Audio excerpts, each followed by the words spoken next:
Webinar is about your mid-year management checkup. If you're committed to results, you're doing checkups every month, but this one is particularly important. One, because we don't wait for the mid-year to be over, we wait for the mid-year to be pending so that we can get ahead of it. So this is the mid-year checkup at the end of month 4. Work with me here. If you got objectives, you want them to be healthy, you want to get your stuff done, this is how we go about doing it. All right. Hey, I'm still me, Tom Stimson. Visit my website. Talk to me on Facebook, all that kind of good stuff. Check out av-matters.com. All those things. Everybody here is a loyal follower, so I thank you very much for that. I do also want to give a shout out to our sponsors for the Jumpstart Workshop. We are adding sponsors. We're very excited about this. We added 3 at the last event. We have more coming on in August for the operations workshop that I'll talk more about later. But thank you folks for making this possible. This helps fund some of the things that we do. So we very much appreciate their efforts. Now, so why this webinar? I have a theory, and actually it's not much of a theory because I've proven it many times, is that your outcome for the end of the year, while it may be uncertain to you, it's already been determined. If you do nothing else, we know exactly how your year is going to turn out now because all the indicators are there, including your forecast, including whether or not that big job is going to come in. It's already been determined if we start looking at the clues. So we want to build our businesses around outcomes that we have control over, that we know that will happen. Very important takeaway from this event. The team, your team, you often focus on the feast or the famine. Either you're too busy or not busy enough, there's no money coming in, or we're so busy we can't get can't see ourselves straight. As the leader of a team or of the organization, the signal comes from you. If you're a feast person or a famine person, everybody else is going to key off of this. So a good reason to have a mid-year review is to get control over your emotions and get back to the business that you set out to do at the beginning of the year. Because you have goals, and you have goals for this year, and they still matter. So we want to make those changes that you need to reach the goals for this year. We want to look at them now, find out where you're succeeding and where you're failing, and reinforce those things, because we want changes that will last into 2020. So this is the only review you would ever do. This is just a particularly important one because you're a third of the way through the year, and we have enough data now to know how well you're doing. So what can you review? Well, let's start with some strategic goals. You have those action items you set out at the beginning of the year. You said, hey, I want to do this, I want to do that. That list still exists. That list still matters. You wrote them down for a reason. Hopefully you acted on them with intent. We want to see where they're at. That tells me a lot as somebody who's doing a review, how well you are at executing your plans. It tells me a lot about what your numbers mean. If your numbers are good or bad, it adds more color to the meaning of those numbers based on how well you're acting on your strategic goals. We want to do financial results compared to your budget. Now, half of you just said, well, Tom, we don't have a budget. We've never had a budget. All right, get a budget. We need budgets. And for those of you that have budgets, what we want to do is get better at budgeting. Now, if you don't have a budget, I think I'll mention this later on, if you don't have a budget, your budget is what you did last year. So you'll at least do a comparison to last year. But let me tell you, you're not going to get anywhere in business without figuring out how to do budgets and forecasts and working towards them and figuring out where you can improve to be better at budgeting. We're going to look at your revenue forecast. As your revenue forecast changes, you should update your budget. I am not one of those people who believes that you write a budget and then you don't change it. You always act against that budget. There are 2 schools of thought on this. If you're a manufacturer, yeah, write a budget and stick to it. Don't change the budget, change the results and go, hey, we beat budget or we came in below budget. For live events people, which most of you are, with the dynamic incomes that we have, the short fuses on our projects, the fact that things are change pretty quickly, we're pretty volatile. I want you to update your budget. And this is the time of year at the end of a third of the year, we want to update the budget, update our revenue forecast, and make those adjustments. And then the fourth thing I want you to do is look around you. Do that environmental scan. Talk to competitors, talk to suppliers, see what's going on, and see if that changes your outlook or changes your goals or changes your revenue forecast. So let's take each of these in sequence. We're going to start with that goals checkup. So here's a list of, and this is a very simplified list. Some of you have some very sophisticated project management systems and spreadsheets for keeping track of goals and priorities.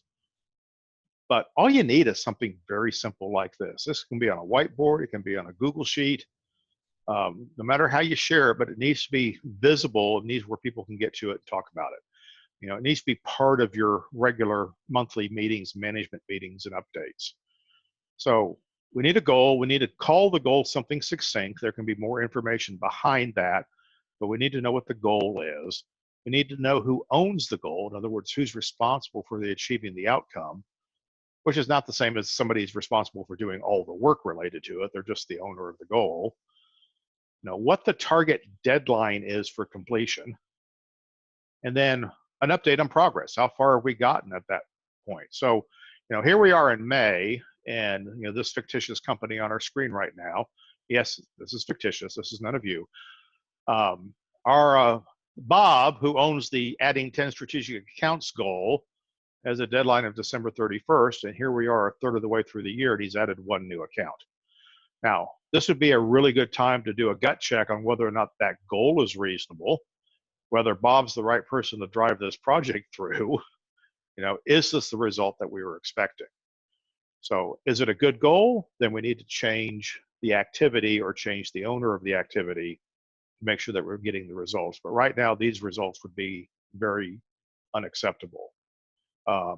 And here's Bob. He's supposed to create and execute a marketing plan of which nothing has happened. So it's been highlighted in red. We're past the deadline. I think it's time for a one-on-one with Bob. Goal of initiating employee reviews, reorganizing the warehouse. All of these have owners and deadlines. We have some progress on that. It is time for management to make some decisions. Do they need to put more time, energy, resources, and attention into the things that are behind, or do they need to change what the goals are?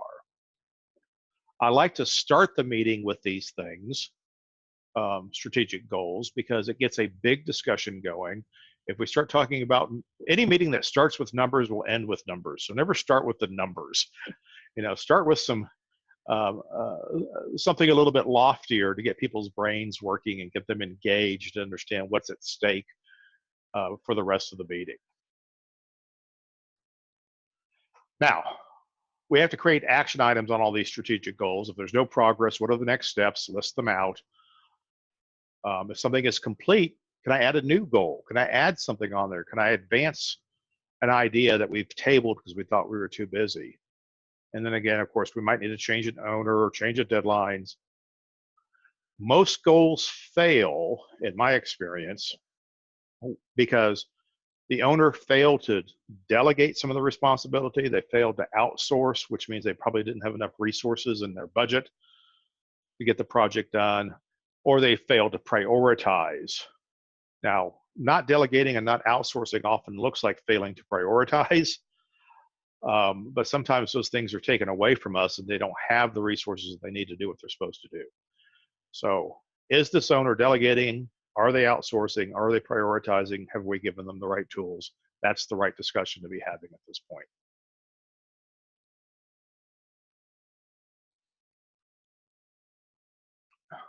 Now, the financial checkup.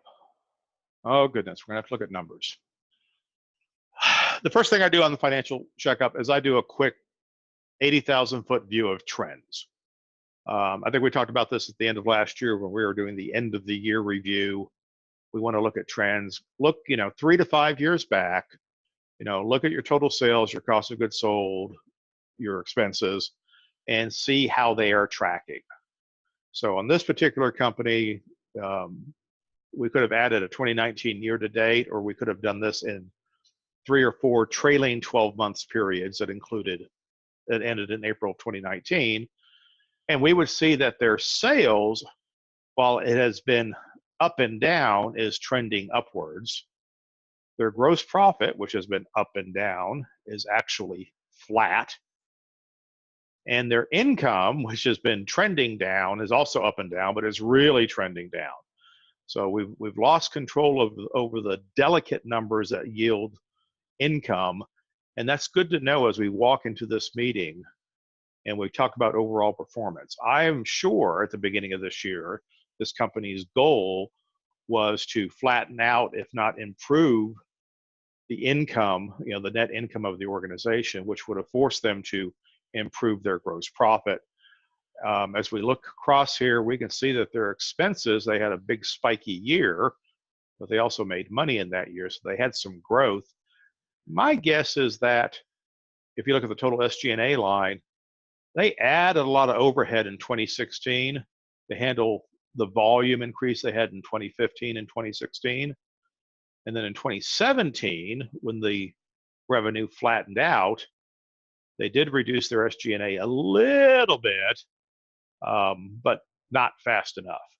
So this company is having a little trouble scaling its overhead. All right, so we look at some trends, make sure we have an 80,000 foot view. Now, we want to look at the P&L, and I'm going to show you a P&L here in a minute. So if you have a budget, if you set a budget for a year, I want to look at the year-to-date budget comparison by month. So I want the actuals compared to the budget for the first 4 months of the year. If you don't have a budget, just compare the period to your prior year. But ideally, you want to have a budget. If you did business last year, there's no reason to not have a budget this year because you always have a starting point. And then I want to encourage you, no, I would say insist that you common size all P&L reviews, and I will show you what that means. But basically, you need a column on all P&Ls that shows the percentage of revenue. This is very important. I see owners and management teams all the time looking at P&Ls that do not have percentages on them. They're making inappropriate comparisons between the size of a number versus the volume of a number. And particularly in cost of goods sold, these are very significant things. These percentages really, really matter. So the 5-minute, let me make sure I've got this there. Okay, the 5-minute high-level review that I might do is I want to know, are the revenues as planned? I'm going to take a quick look at the revenues compared to budget.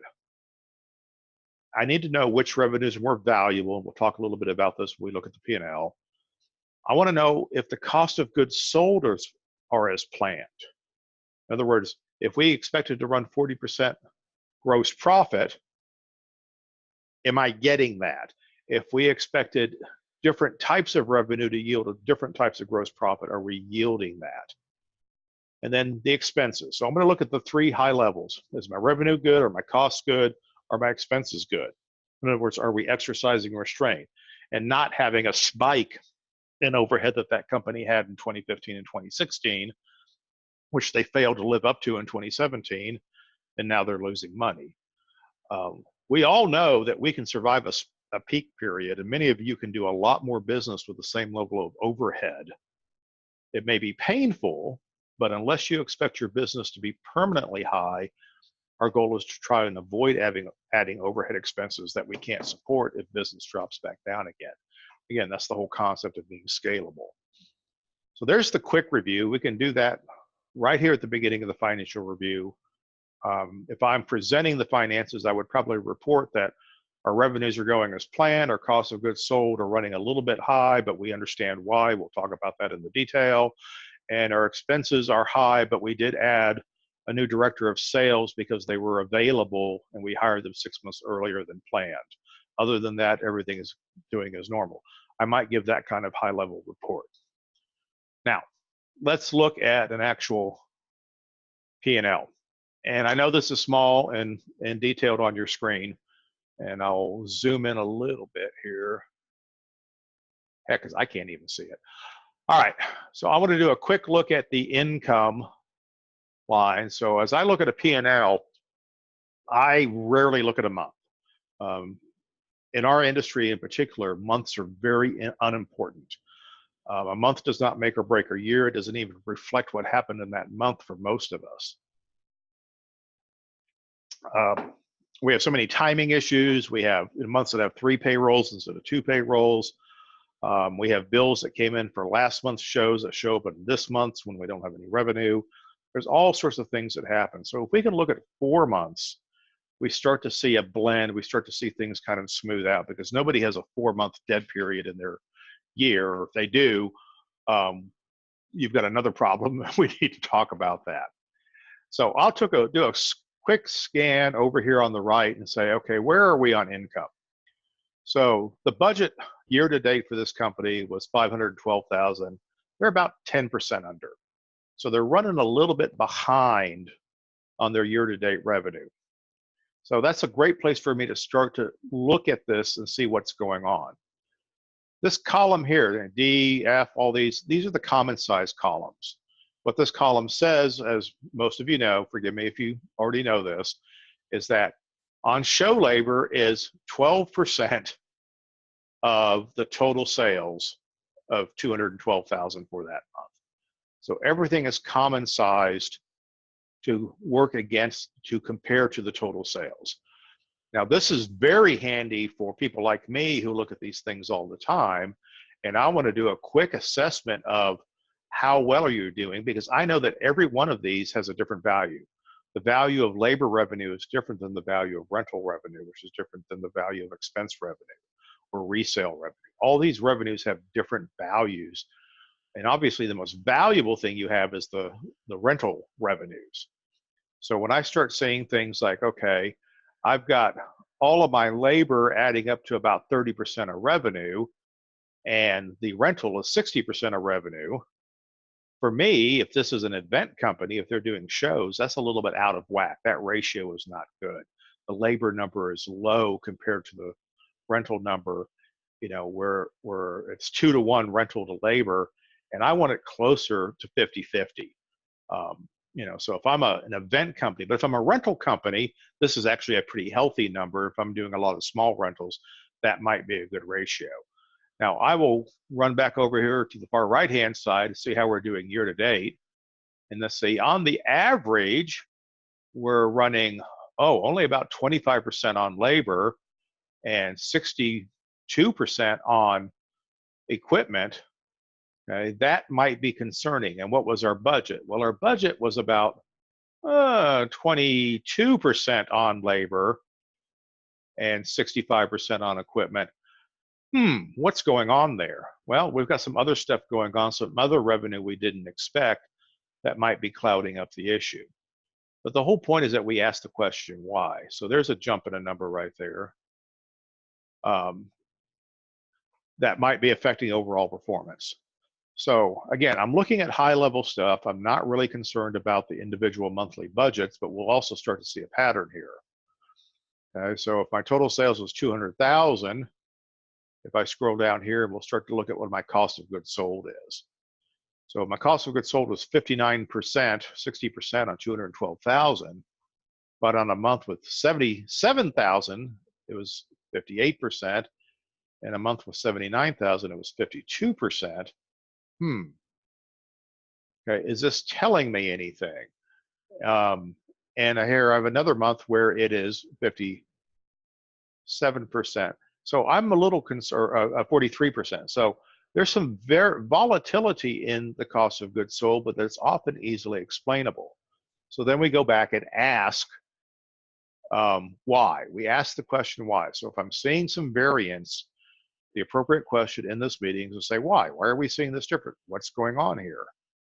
Why was this month different from this month? Why is this month good and this one's bad? And we go back and we start to look at the revenue mix and say, well, we had a big event that had a lot of labor. We had a lot of outsourcing. Our costs went up.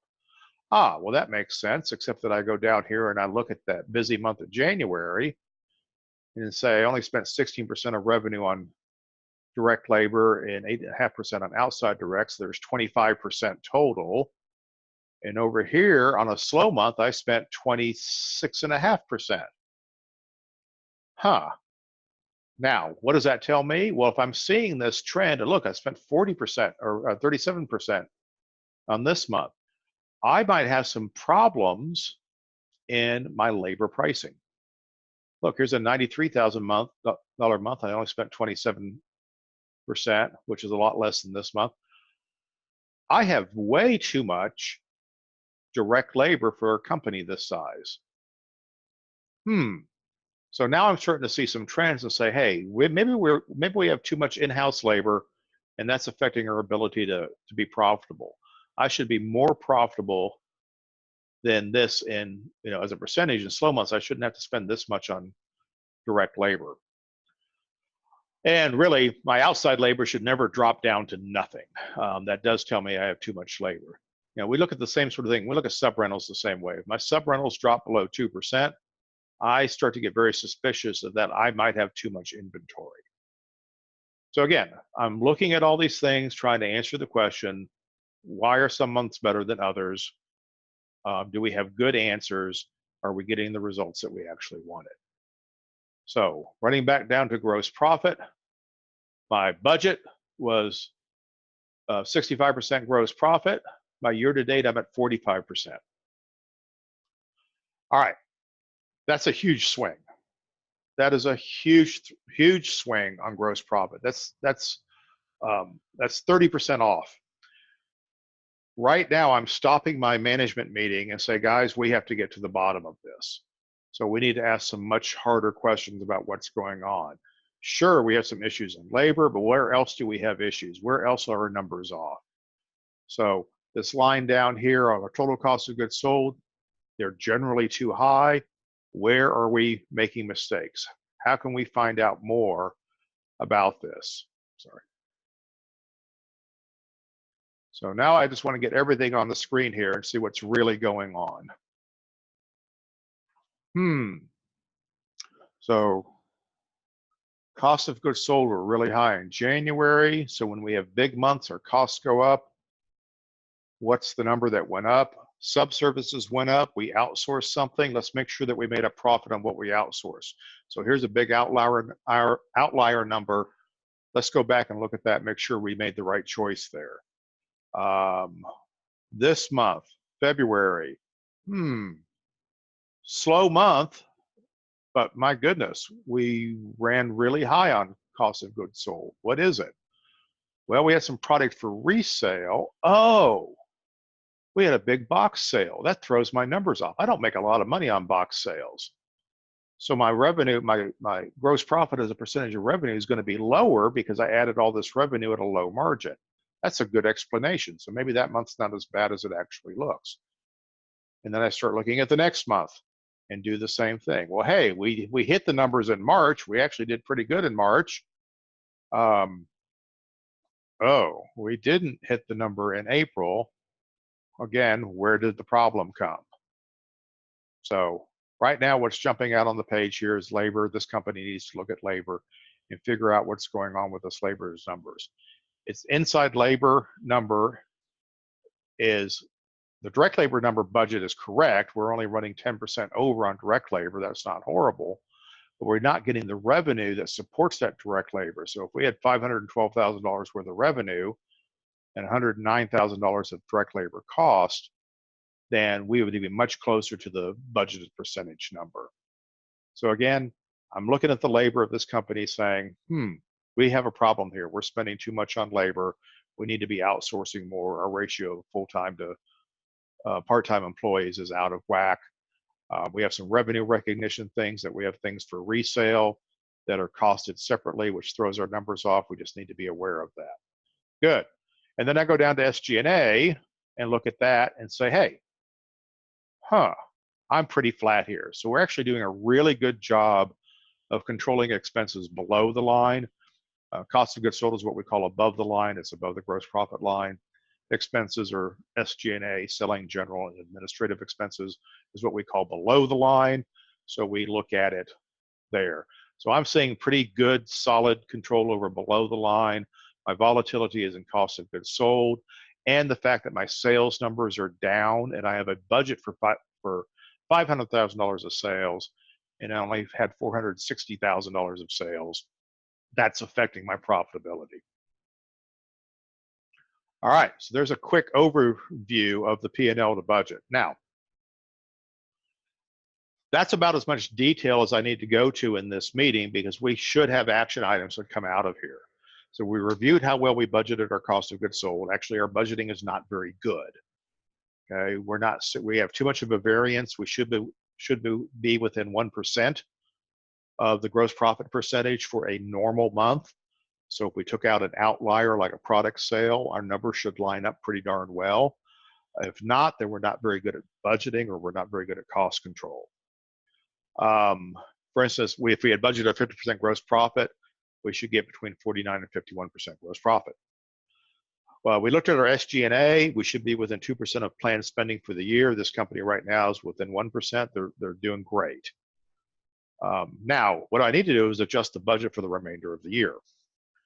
Step one is I have to fix the assumptions. So we have some assumptions in our budget about the cost of labor, which aren't tracking well. So we need to go back and figure out what those assumptions are and correct them for the coming year. Now, the hard part of this for the company that we just looked at, if they go through this exercise, it's going to wipe out their year. It's going to look horrible. You know, they probably budgeted a profitable year, because who budgets an unprofitable one, right? So they budgeted a profitable year, and they're going to redo all of this, and all of a sudden their profit's going to get wiped out. So I'm so sorry for them. However, that's reality. Now, if they budget and find out that they have no profit, or their profit is negative, they have the opportunity to make those changes. You know, maybe they're overstaffed, maybe their staff assignments are incorrect, you know, maybe they're outsourcing poorly and spending too much for what they outsource.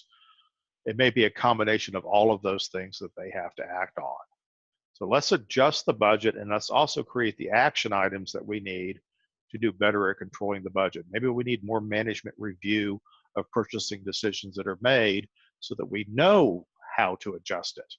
So if management doesn't know what's going wrong, then they need to pay closer attention to that and be in that approval process until they understand what they can affect and what they can do to make better. All right, I got a question here from Paul. He says, Tom, what did you say was the ideal ratio of direct labor and outside labor to revenue for a rental company? Well, Paul, I didn't say, because there is not an ideal ratio of direct labor and outside labor. Typically, live event companies will run between 30 and 40% labor to revenue, direct labor cost to revenue. There's not a right inside to outside. Now, the more volatile your business is, the more up and down, the more swings that you have, the more outside labor you need to have. I will typically find for live event companies that have probably 9 busy months and 3 really awful months, and some of those busy months are, you know, break-even months, I will typically find that those companies need to run about 50-50 ratio of inside and outside direct labor. What that means is that in a really slow month, the only direct labor they have will be inside direct labor, staff labor, and the company should break even instead of losing money in that month. So hopefully that answers your question. And if not, if you hear the recording, shoot me an email. I'm happy to go into more detail about that. If you are a very non-seasonal business, you have work year-round, your direct labor to outside labor could be, you know, 80-20. So it really depends on the volatility of your business. And sometimes the volatility of your business changes. That's why we do these mid-year reviews. I do remember the year where August, for some reason, had always been a really busy month. And then suddenly one year, it stopped being busy. And I don't think it's ever been busy since. And that really threw off our budgeting, because we had been counting on that month to deliver a lot of gross profit. And all of a sudden it wasn't anymore. And we now had another slow month on our hands that we didn't know how to get control over. So that certainly affected our budgeting in the coming years when we paid attention to it. All right, good question. Hey, at least we know the Q&A is working. All right, so Action items, we want to look at the revenue results to budget. We want to discuss the factors that affect revenue as planned, and we want to recast the revenue as needed. Okay, and then in this case, we have to look at the cost of goods sold of this particular customer that we were just looking at and see what we can do to get the cost of goods sold under control and or budget better. It's probably both, so that we can get the results that we're looking for. So good. Now, so we've looked at our goals. We've assessed our ability to make goals. This company we're looking at is not really good at achieving its goals, or at least Bob wasn't. I suspect this is a company that gets busy and everything shuts down when they're busy and they don't get projects done. Their numbers certainly reflect a volatility in their revenue, but they should be able to make money in any size of month, which is the whole point of budgeting. So now that I know I've got to fix a little bit of my budget and I've got to fix a little bit of my cost of goods sold, this is the time of year to update our revenue forecast. So the company we were looking at a few minutes ago did not do a great job of budgeting revenue. They only got close on 1 out of 3 months. And 1 month they were off tremendously. Fortunately, it was in their favor. They had a busier month. So we need to update our revenue forecast and our revenue budget. Now, there are times in this process where we can shoot high, and there's times when we don't want to shoot high. If we're not good at estimating and forecasting, we don't want to shoot high. But when there are clear growth and demand indicators, in other words, if 3 of the 4 months we had exceeded our budget in terms of revenue and handled it, in other words, that was a good thing to happen, then I might want to shoot a little bit high on my revenue forecast for the rest of the year. If I shoot low, I might shortchange my business on the staff, infrastructure, and things that I need in order to handle that business successfully. It's okay to kind of hedge on a short spike, a 1 or 2 month spike, and not overhire. But if I'm going to have a continuously higher revenue number, there are things I probably need to do to support that. Not the least of which might be buying new inventory, adding rental inventory, hiring more staff or retaining staff, that sort of thing. I also want to shoot high when I have excess capacity in sales and operations and resources, and when I have plenty of working capital. So when to shoot high is when I have all 4 of these criteria at my disposal. I've got clear demand growth, and I have excess capacity in sales, operations, and resources, and I have the working capital. In other words, I'm not going to have a cash flow crisis because we sold too much work, and I have plenty of outsourcing and supply chain. If you're missing any one of these things, there's a real good chance that you're not going to make a stretch revenue budget. But if you have all of these things, there's actually a really good chance that you will make not only that budget, but you will exceed it again. So that's when we want to shoot high, is when we have all these cards stacked in our favor. Now, conversely, when we shoot low when any one of these 4 conditions exist. If I'm looking at my forecast and I said, hey, I'm going to have a great September, except all 4 projects are in the same week, which we all know is the death knell for live events people. It's going to make it really hard to make money that month. I'm going to have a lot of outsourcing. So I might want to shoot low around that month, or certainly the month after. If the factors that affect your forecast are more uncertain. An example would be lead times are shrinking. So as lead times get shorter, it's more difficult to forecast. That's creating some uncertainty. When lead times get longer, it's easier to forecast. You have more confidence in your forecasting. If you anticipate a reduction of resources during the time period, I had a situation where I had a client with 2 key personnel that were both going out on maternity leave for 3 months at the exact same time. It was going to affect their ability to sell, and it was going to affect their ability to deliver projects. They couldn't hire into those positions. They weren't at the size of the company that they could absorb this gracefully. They really had to reduce their revenue numbers to accommodate that, because they were going to have to take less work, and they were going to get less work during that period. And then you also shoot low anytime your tolerance for risk is compromised. So we do that external scan. We look around us, and we'll talk more about that in a minute, and see how do you feel about business in general. And if you're starting to feel nervous, that's time to start to shoot low, hedge, adjust your budget for a lower volume. You can always exceed it. What we're going to do is we're going to take the chance that we're going to miss the opportunity to get ahead of growth, and we're going to bet that growth won't happen, but we're going to be prepared to do it if it does. So anytime my risk is compromised, my tolerance for risk is compromised, I want to hedge a little bit. I pause here for a question. Adam asks, should you optimize your operations to break even on your slowest month, or maximize profit during the standard months, or maximize the profit of the year at the expense of losing money in a slow month or quarter? Okay, that's a great question. I need a sip of coffee to answer it. All right, so he's created 3 scenarios here. One scenario is to optimize your operations to break even on your slowest months. One is to maximize profit during your regular months. So here's what typically happens. Most of my clients have 6 good months, 1 great month, maybe 2 great months, and then 4 bad months, one of which is really horrible. So they have a mix here of, maybe 8 okay, good to better months, and 4 bad to really sucky months. Now, how should they optimize their business? Well, it depends on what your ratio of good to bad months is.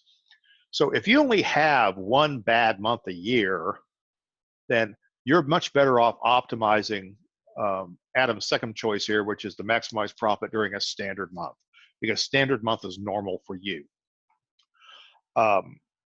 Do you maximize profit on the year at the expense of losing money in a slow month or quarter?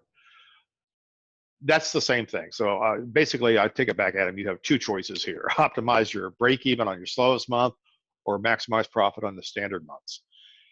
So if you have 4 slow months, then I would recommend that you optimize to break even on your slowest months. You don't want to lose money on your slowest months. Now, what that means for many of you is on your busy months, you're going to be outsourcing a lot. You have to do a lot of planning to do that. However, you will get the optimal results on this. So if you have strategic partners that can help you do shows and projects, companies you subrent for, sources for labor, you have a deep bench, then by all means, optimize operations to at least achieve break even on those 4 slow months. And one of them might be even slower, in which case it's just not achievable, but maybe on the average of those 4 months. So that was a great question. Great question, Adam. All right, let's make sure I go. Yep. All right, so if you're a smaller company, and for my audience, that means you're probably less than $2 million in revenue. Very often these companies don't have a very big sales pipeline. There's a lot of reactive, the phone rang, now we've got a good month. If one job or make or break your month, or can turn a good month into a bad month, or vice versa, then this applies to you. So your forecast is going to be much more uncertain. Windfall jobs, the trigger point for a windfall job is much, much lower. I've got one client, his windfall job is $80,000. I've got another client, a windfall job is $3 million.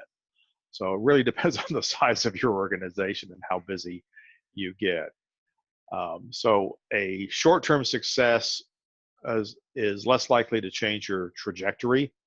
So if your trigger for a windfall status is lower, and your revenue is correlated to outbound sales efforts. So if you're a small company, the only way you're going to increase your revenue, and here's my point, is that if you get off your butt and you do something about it. You cannot answer the phone faster because it has to ring first, right? You've got to get out there and sell business. So if you're a small company and there's a lot of uncertainty in your future because you don't have a pipeline, you don't see where your business is coming from, there is only one solution to that, and that's to get out there and reach out and communicate. You've got to get out of your office, you got to go talk to people, you got to visit folks, you got to go to industry events, you have to do a lot of outreach, you have to do a lot of phone calls. You need to spend most of your time doing that instead of waiting for the phone to ring. So that's really all I have to say about that. It's hard to do a budget when you're not doing anything to affect your revenue. Now, the fourth part of the mid-year review is that environmental scan I talked about.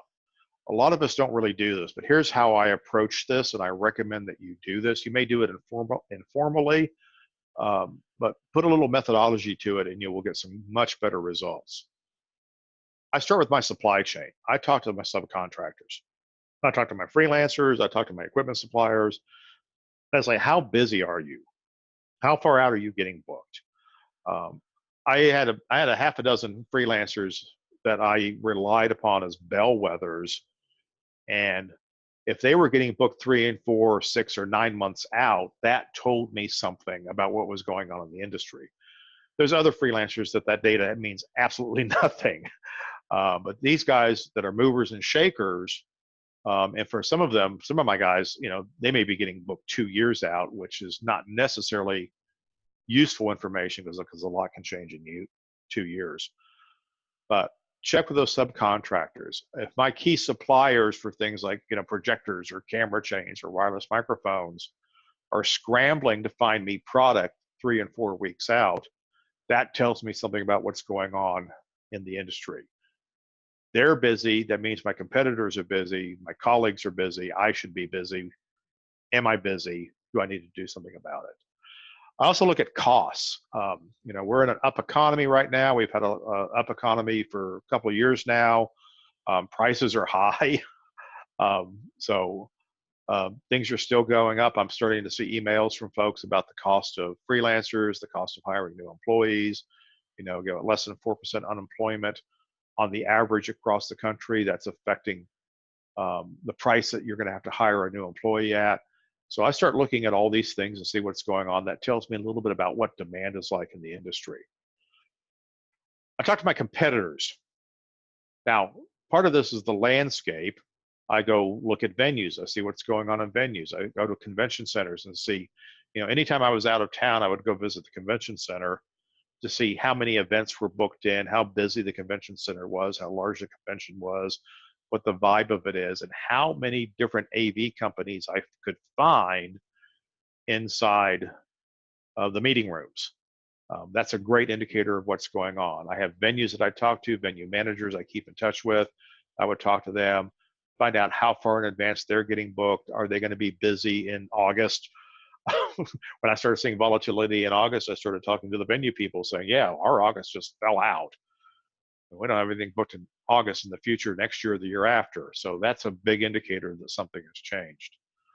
And then get verified sources of information. So I don't trust information when somebody says, yeah, I heard this, or somebody else told me this. I want to go talk to that somebody else.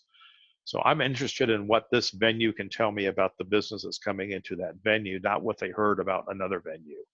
I want to go get that information elsewhere because we lose a lot. We're a very gossipy industry, and a lot of rumors and talk gets started that gets changed as it passes through hands. So whenever possible, go to the source and get the best information you can get. Now, so I do some of this scanning, and I talk to my competitors as well, pick up the phone. They're not scary. They do actually want to talk to you as much as you want to talk to them. People don't really hold as many grudges as we think they do. It's funny because in my business, particularly with the Jumpstart workshops over the past couple of years, I'm getting lots and lots of people into the ballroom.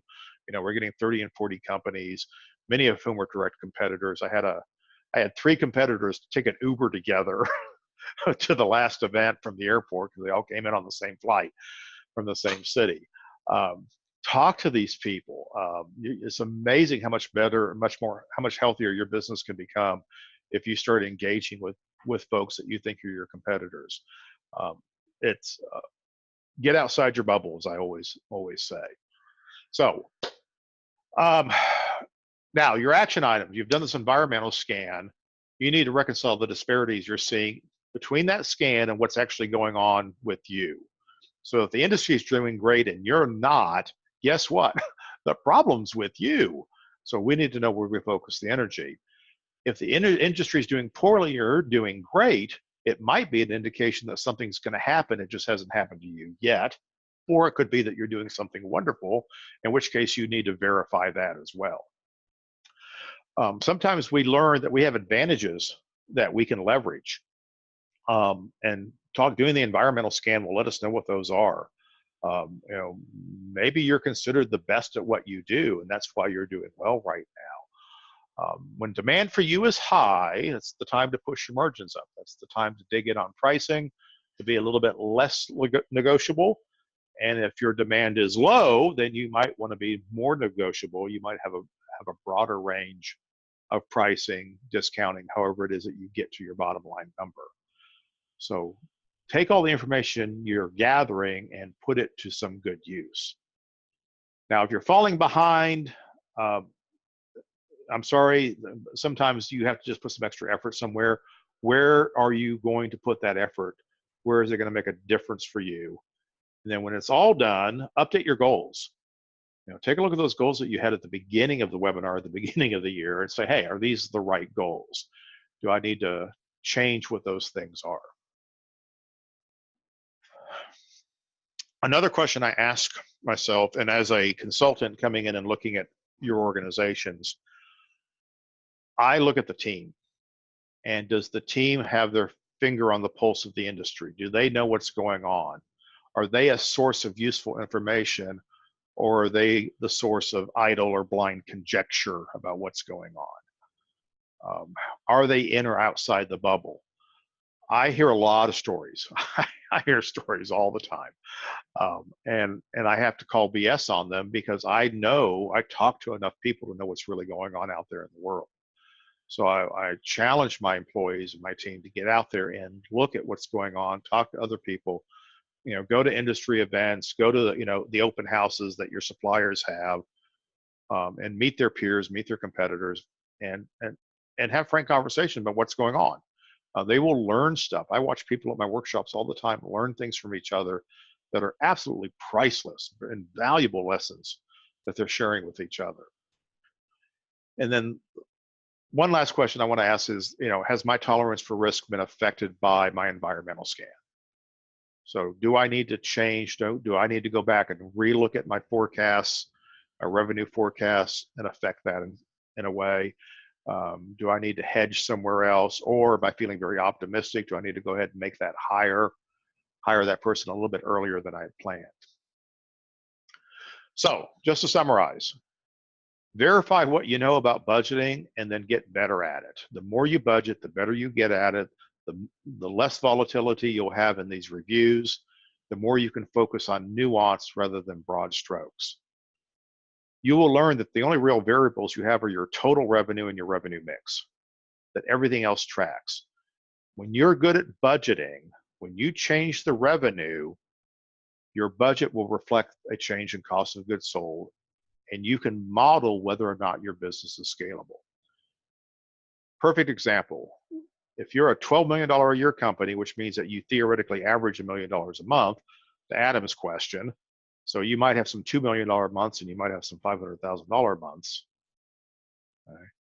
I should be able to go in and change the mix of revenue on months or change the total revenue and see a fairly consistent return in gross profit. So if I can run 40% gross profit on a busy month, I should be able to run close to 40% on a slow month or a slower month. So I can model all of this in my budget. And then your industry observations and what you're looking at your environmental scan will help you change the overall revenue forecast.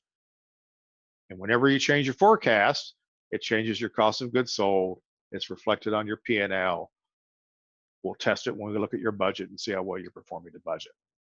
So that's how I get through. I'll be honest with you, I've done this probably 5 times in the past 3 weeks with my clients. It goes about this fast. Actually, it goes a little bit faster because I'm explaining a lot of things as I go to you guys. This doesn't have to take a lot of time, but there's a lot of information you can glean from it. So I'll take some more questions here as we get to the end of the webinar. I got a couple of announcements to make. So if you have a question, if you can still hear me, type in a question. I'd be happy to take it on. Our webinar next month will be about overselling. One of the keys to a scalable business model is to oversell. I'm going to talk about all the things that we do in business models that allow us to be really good at overselling. Let's face it, if you can't sell more than you sold before, or more than you expect to do, you're never going to grow. Growth is all about selling more than you have before. Overselling is how we reap extra profit that helps fund the growth that we're going to have coming up ahead. So overselling is where the fun's at. I think that's where, as an operations guy, I love overselling because it lets me scale my model, makes my model better, makes my model stronger. I hate being the operations guy that has to say, no, we can't do another job. To me, that's a sign of failure. So operations webinar next month, join me for that. Jumpstart workshop, surprise, our next workshop in August is on operations. We will be focusing on scalability. That'll be August 12th through the 14th in Dallas. Start watching your email inbox for information about that. We will have, I think registration for that will start in about a month, in late June, but we're certainly starting some conversations about it right now. So mark your calendar, figure out who you need to send to that. Yeah, we're going to talk about scalable profit. We're going to talk about selling beyond capacity, knowing your customers, knowing your costs.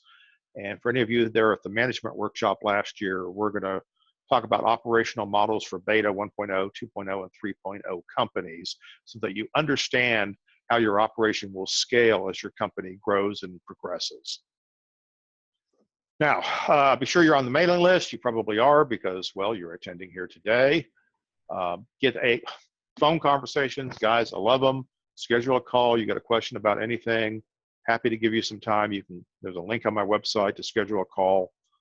If I don't know you, I would love to be introduced to you. Let's have a phone call or a Zoom conference and get up to speed real quick with each other. Again, thank you to all the sponsors who are making this possible. And some final thoughts. I want you to focus, months are not good things, okay? And not all months are equal, not all projects are equal. I really want to look at work over a period of time to see how well I am doing on the average. But if you will focus on the most profitable outcome for each and every project, you will get the better results. Sometimes the most profitable outcome for a project is less profit than you want, but it allows other projects to be more profitable. So look at optimizing profit on all the projects you're looking for. What's the best we can do for this job in these circumstances at this time? Remember, not all projects are created equal. It's not the amount of profit you make, it's how well did you optimize the profit that was available for that project. Accept opportunities. Again, I know some ops people are glaring at me right now, but we want to stress the system. I want to change the definition of busy. I want to reset my capacity limits. My job as an operations person is to figure out how to do more work and how to say yes, do it gracefully, deliver consistent results. Building a scalable operation. The budget that we were looking at earlier, that performance of that individual company was not very good. I suspect there's some weakness in their operation based on the volatility of their cost of goods sold numbers. That's something we can tighten up and have a huge impact on the bottom line. Dedicated resources. Dedicated resources are the key to profitable growth. You need things, if your delivery system, your operations, which delivers most of your product, need to have dedicated resources that work on that all the time. Don't use short-term thinking. Don't say, well, I need to take this vital person off a key project and throw them in a van to make a delivery. I tell my clients who are owners of their companies, I say, you should be in a van making a delivery before this person is in a van making delivery. So don't think short term. Think about what's best for all the projects you're doing, what's going to yield the most profit instead of what's going to solve the problem that's right in front of you. I will put a lot of people in a van before I'll take an operations person out of the warehouse to run a delivery. So think about that for a moment. All right.